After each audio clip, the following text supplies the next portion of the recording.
नमस्कार दोस्तों, स्वागत करता हूं मैं आप सभी का आपके अपने YouTube चैनल योगेश की रिपोर्ट में।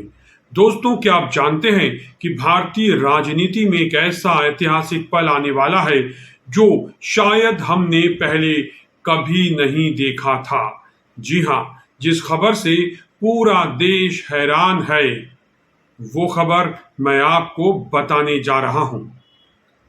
वो खबर है बीजेपी से जुड़ी हुई, क्योंकि बीजेपी को मिल सकती है पहली महिला राष्ट्रीय अध्यक्ष। दोस्तों, ये कोई छोटी मोटी बात नहीं है। संकेत मिल रहे हैं कि बीजेपी एक बड़े बदलाव की तरफ बढ़ रही है। पार्टी के शीर्ष नेतृत्व के बीच पिछले कुछ समय से इस बात पर चर्चा चल रही है कि क्या इस बार पार्टी की कमान किसी महिला के हाथ में दी जाए। तो क्या बीजेपी के राष्ट्रीय अध्यक्ष को लेकर के जो चुनाव की चर्चा देश भर में जोरों पर है, और क्या पक्ष और क्या विपक्ष सभी ये जानना चाहते हैं कि बीजेपी का अगला राष्ट्रीय अध्यक्ष कौन होगा। उन सभी को ये चौंकाने वाली खबर मिल सकती है कि बीजेपी का अगला राष्ट्रीय अध्यक्ष एक पुरुष नहीं बल्कि महिला हो सकती है। यानी बीजेपी को मिलने वाली है एक महिला राष्ट्रीय अध्यक्ष। दोस्तों, ये फैसला सिर्फ एक पद के बारे में नहीं है, बल्कि ये संगठनात्मक संतुलन, महिला सशक्तिकरण और आगामी चुनावी रणनीतियों के लिहाज से बेहद अहम माना जा रहा है। तो कौन है वो भाग्यशाली महिला नेता जिनके नाम पर मंथन चल रहा है बीजेपी में, और जो बन सकती हैं बीजेपी की पहली महिला राष्ट्रीय अध्यक्ष। दोस्तों, राजनीति के गलियारे में इस समय 3 बड़े नाम चर्चा में हैं, और आप बेसब्री से उन नामों को जानना चाहते हैं।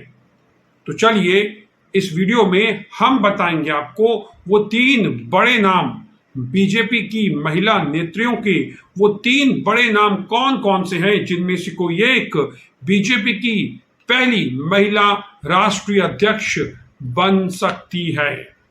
दोस्तों, सबसे पहले इस लिस्ट में जो नाम आता है वो है मौजूदा वित्त मंत्री निर्मला सीतारमण का। जी हां, उन्हें इस दौड़ में सबसे आगे माना जा रहा है। हाल ही में निर्मला जी ने बीजेपी के अध्यक्ष जेपी नड्डा और संगठन महासचिव बीएल संतोष से बीजेपी कार्यालय में जाकर मुलाकात की थी, और इसके बाद ये कयास लगाए जाने लगे कि क्या इस बार बीजेपी को कोई महिला राष्ट्रीय अध्यक्ष मिल सकती है, और वो निर्मला सीतारमण हो सकती हैं क्या। दोस्तों, बीजेपी से मिल रहे संकेतों का ये को कि अगर माने तो अगर निर्मला को चुना जाता है तो इससे पार्टी को कई रणनीतिक लक्ष्य हासिल करने में मदद मिलेगी। क्या क्या फायदे होंगे अगर निर्मला सीतारमण बीजेपी की पहली महिला राष्ट्रीय अध्यक्ष बनती हैं। तो सबसे बड़ा फायदा तो ये होगा कि बीजेपी दक्षिण भारत में अपनी पकड़ को मजबूत कर सकती है। उसके साथ ही यह मोदी सरकार के महिला सशक्तिकरण के संकल्प को भी बढ़ावा देगा। दोस्तों, निर्मला सीतारमण पहले ही रक्षा मंत्री भी रह चुकी हैं, और पार्टी और संगठन के भीतर उनका लंबा अनुभव है। दोस्तों, तो निर्मला सीतारमण को ये बातें बेहद खास बनाती हैं, और इस रेस में वो सबसे आगे बनी हुई हैं। अब रुख करते हैं इस रेस में दूसरे नंबर पर कौन सी महिला नेत्री हैं। वो हैं डी पुरंदेश्वरी। जी हां, जिनका आंध्र प्रदेश की राजनीति में एक अहम स्थान है। डी पुरंदेश्वरी आंध्र प्रदेश से सांसद है, और उन्होंने राज्य में बीजेपी अध्यक्ष का जिम्मा भी संभाला है। दोस्तों, उन्हें सुषमा स्वराज जैसी प्रभावशाली वक्ता माना जाता है, यानी कि उनकी जो छवि है वो सुषमा स्वराज के जैसी है, और बहुत ही प्रभावशाली वक्ता के रूप में वो अपनी पहचान बना चुकी हैं। उनकी सबसे बड़ी खासियत ये है कि वो बहुभाषी हैं, यानी कि वो तेलुगु, तमिल, हिंदी, अंग्रेजी और फ्रेंच में भी अच्छी पकड़ रखती हैं। इसके अलावा जुलाई 2023 में इन्हें आंध्र प्रदेश में बीजेपी का प्रदेश अध्यक्ष नियुक्त किया गया था और हाल ही तक वो इस पद पर रही हैं। और इतना ही नहीं, पुरंदेश्वरी को विभिन्न देशों में गए हुए बहुदलीय प्रतिनिधि मंडल के लिए भी चुना गया था, जिसने हाल ही में विदेशों में जाकर पाकिस्तान को बेनकाब किया। तो ये भी दक्षिण भारत में पार्टी का एक बड़ा चेहरा बन सकती है। तो क्या बीजेपी डी पुरंदेश्वरी पर भी दाव लगा सकती है और वो बन सकती हैं बीजेपी की पहली महिला राष्ट्रीय अध्यक्ष? अब तीसरी वो महिला नेत्री कौन है जो इस लिस्ट में बड़ी दावेदार बनकर सामने आ रही हैं? अगर बीजेपी महिला राष्ट्रीय अध्यक्ष चुनती है तो इस रेस में जो तीसरा नाम है वो है वनथी श्रीनिवासन का। जी हाँ, ये जानी मानी वकील हैं और उसके बाद राजनेता बनी हैं। वर्तमान में तमिलनाडु विधानसभा में कोयम्बटूर से बीजेपी की विधायक भी हैं और इनका राजनीतिक सफर 1993 में भारतीय जनता पार्टी से जुड़ने के साथ शुरू हुआ। तब से वे पार्टी के संगठन में लगातार आगे बढ़ती गई। वंथी जो हैं उन्होंने तमिलनाडु बीजेपी में राज्य सचिव जो 2013 से 14 तक रही, इसके बाद महासचिव 2014 से 2020 तक और राज्य के उपाध्यक्ष भी रही 2020 में। ऐसी महत्वपूर्ण भूमिकाएं भी इन्होंने निभाई हैं और अक्टूबर 2020 में उन्हें बीजेपी महिला मोर्चा की राष्ट्रीय अध्यक्ष भी नियुक्त किया गया था दोस्तों।